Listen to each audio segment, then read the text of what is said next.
تصور کریں وہ طاقتور حجاج بن یوسف جس کی صرف تلوار کی گونج سے لوگ کانپ جاتے تھے، آج وہ ننگے پاؤں دربان کے لباس میں ایک عورت کی ڈھولی کے پیچھے چل رہا ہے، اور وہ عورت امو البنین بنت عبدالعزیز، ایک ایسی ذہین اور باوقار خاتون جس نے طاقت اور انا دونوں پر طنز کر دیا۔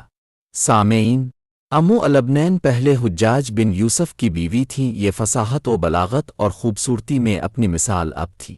ایک دن وہ آئینے کے سامنے اپنی صورت دیکھتی ہیں اور کہتی ہے، میں کتنی اچھی گھوڑی ہوں اور اچھی نسل کی ہوں، مگر میرا نکاح ایک گدھے سے ہوا ہے۔ اگر میرا اچھا بچہ پیدا ہو تو یاد رکھو کہ اچھی گھوڑی سے اچھا گھوڑا پیدا ہوتا ہے، لیکن اگر برا پیدا ہوا تو یاد رکھ کے گدھے سے گدھا پیدا ہوتا ہے۔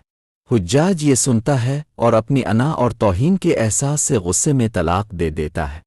طلاق کے بعد عبد الملک بن مروان نے نکاح کا پیغام بھیجا تو ان البنین نے جواب میں کہا کہ کتے نے برتن میں منہ ڈالا ہے۔ جب عبد المالک کے پاس یہ جواب پہنچا تو وہ ہنسی کے مارے لوٹ پھوٹ ہو گیا، اور جواب میں لکھا، جب کتا برتن میں منہ ڈالتا ہے تو اس کو 7 مرتبہ دھویا جاتا ہے تو وہ صاف ہو جاتا ہے، مطلب یہ کہ عدت کے بعد تو صاف ہو جاؤں گی۔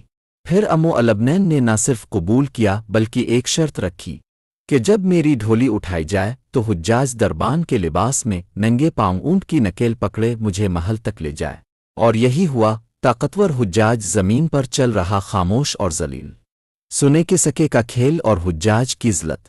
راستے میں امو البنین نے ایک ایک سونے کے سکے زمین پر گرائے۔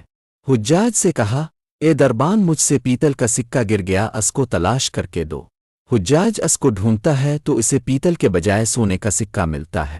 عورت مسکرا کر کہتی ہے، اللہ کا شکر ہے، مجھ سے پیتل کا سکہ گر گیا اور اللہ نے اس کے بدلے سونا دیا۔ اس کے طنز کا مطلب واضح ہے، اللہ نے تمہارے بدلے مجھے بادشاہ کے ساتھ عزت دے دی، یعنی حجاج کی سختی اور غرور پر جیت عورت کی ہو گئی۔ اس طرح حجاج کو پورے راستے ذل کیا یہاں تک کہ محل پہنچ گئے۔ یہ صرف ایک واقعہ نہیں، یہ عورت کی ذہانت، وقار اور طنز کی کلاسک مثال ہے۔